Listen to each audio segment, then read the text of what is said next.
une application qui permet de jouer aux jeux de PS4 sur PC et des récompenses pour les joueurs fair play dans League of Legends. On est dimanche et comme chaque dimanche en partenariat avec le JT Geek et ActuWeb, on commence tout de suite. Le Wi-Fi, tout le monde connaît et heureusement encore, ça fait presque 20 ans que ça existe.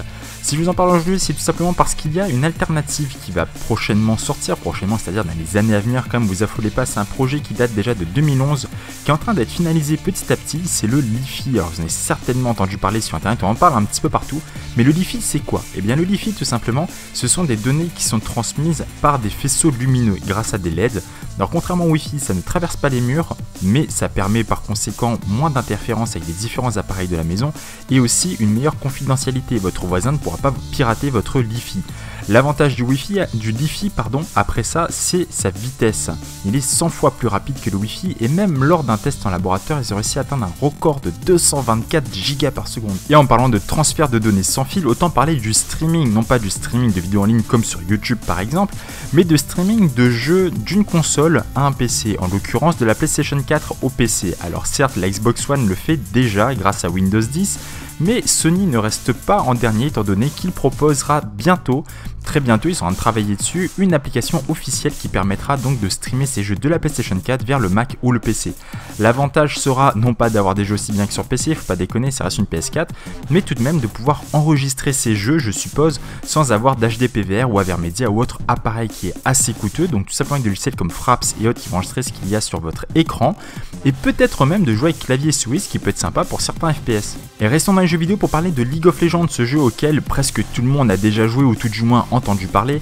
S'il y a bien un fléau sur League of Legends qui recule petit à petit d'année en année, ce sont bien les haters, les personnes qui sont rageuses sur le jeu, tous ces joueurs toxiques. Alors Riot Games met un point d'honneur à les combattre, à essayer d'améliorer sa communauté au travers des pages, différentes sanctions qui proposent des meilleurs systèmes de ban et autres, le tribunal qu'il y avait pendant un moment.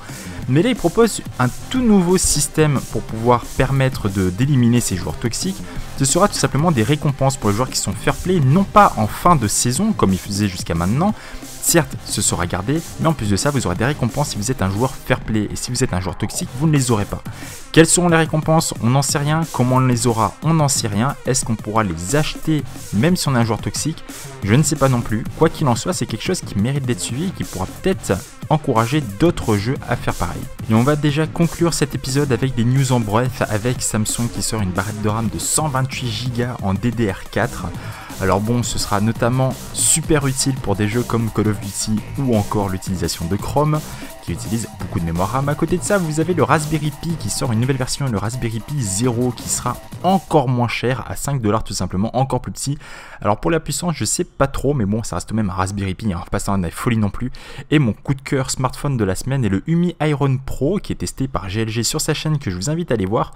Bien que cette semaine, j'avoue qu'en termes de smartphone, j'ai pas trouvé des trucs vraiment fou, bien que celui-là est assez joli avec sa finition métal, mais les petites vis sur le côté sont pas, je trouve pas ça super quoi. Sur ce, merci de m'avoir suivi une semaine encore, merci à tous ceux qui mettent des commentaires chaque semaine à qui j'ai un énorme plaisir à répondre. Merci beaucoup, ça fait toujours très plaisir, abonnez-vous si ce n'est pas encore fait, allez voir les autres vidéos, à dimanche prochain pour le prochain ActuWeb. C'était Suija, merci de m'avoir suivi.